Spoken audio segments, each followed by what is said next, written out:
For more on the elections, we're now joined on the line by our UK correspondent, Dan Whitehead. Dan, a very good afternoon to you. A lot of hype and anticipation around these polls. Many saying that these are the most closely contested in decades. What's the latest on the polls today? Is everything on track so far? Well, absolutely. It is highly anticipated, and it is one of the closest in decades. The final poll, which came out this morning, showed the two main parties, the Conservatives and Labour, neck and neck on 33%.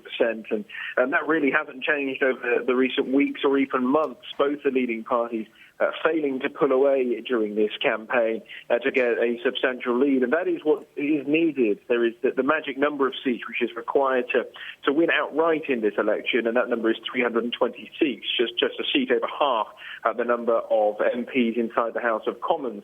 And it doesn't look like, if the polls are correct, that is going to happen this time. So we may well see a hung parliament, and we'll know that in the early hours of Friday morning, whether or not that is going to be the case. Of course, what happens then is, as I mentioned in my report there, talks continue for the next few days, and it could go on longer. Of course, Britain's no stranger to a hung parliament. We currently have a coalition government between the Conservative Party and the Liberal Democrats. That was sorted out within 5 days back in 2010. Many say that this will take even longer just because of the closeness between all of the parties. And it may well involve more than one party taking part in a coalition. Speaking of parties, then the United States must be hoping for one party to win in the wake of the Eurozone debacle. Which one do you think it is, then?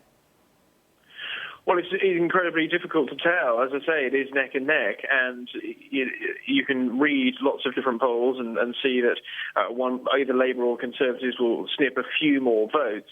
However, neither of them are anywhere close to getting that 326 majority. So that, of course, turns to a hung parliament and turns to a coalition. One of the big things which is hitting the headlines here is the rise of the SNP, the Scottish National Party. That party has risen to fruition ever since the referendum last year, and they're expected to do very well and take many seats off the Labour Party. It could be the case that the SNP and Labour are the only two parties which would have enough seats together to work in a coalition. However, the Labour leader, Ed Miliband, has ruled out any form of deal or coalition with the SNP, so that may not work out.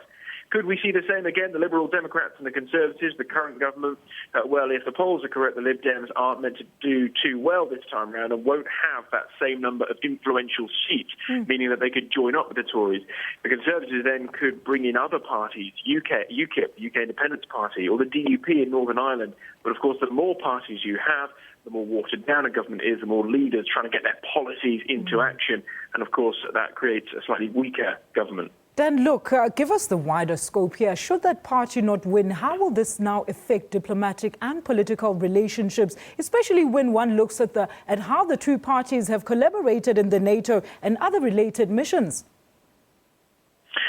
Well, foreign policy is a difficult one. There are the main parties are united on various things, and that comes down to things like terrorism, whether that's in African countries or whether that's in the Middle East.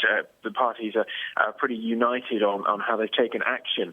When it comes to other big foreign policy issues, let's, for instance, say, take Europe and immigration, there are big divides between the parties. The UK Independence Party is based solely on getting the UK out of Europe. It wants to shut its doors and stop this open door policy it's got for unskilled migrant workers coming to the UK. Other parties disagree with that entirely.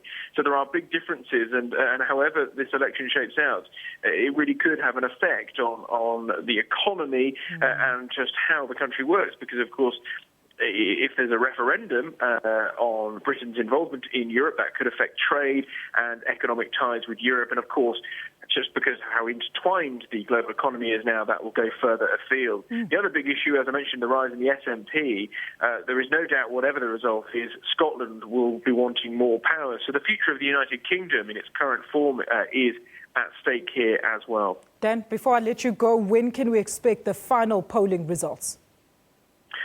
Results come in from 11 o'clock. We can expect to have a pretty good idea of what the result is going to be by 6 a.m. Friday morning. All right, that's our UK correspondent, Dan Whitehead, live to us from London in the United Kingdom, where the people took to the polls in the general elections today. Said to be the most closely contested polls in decades. We'll be bringing you more as the story develops.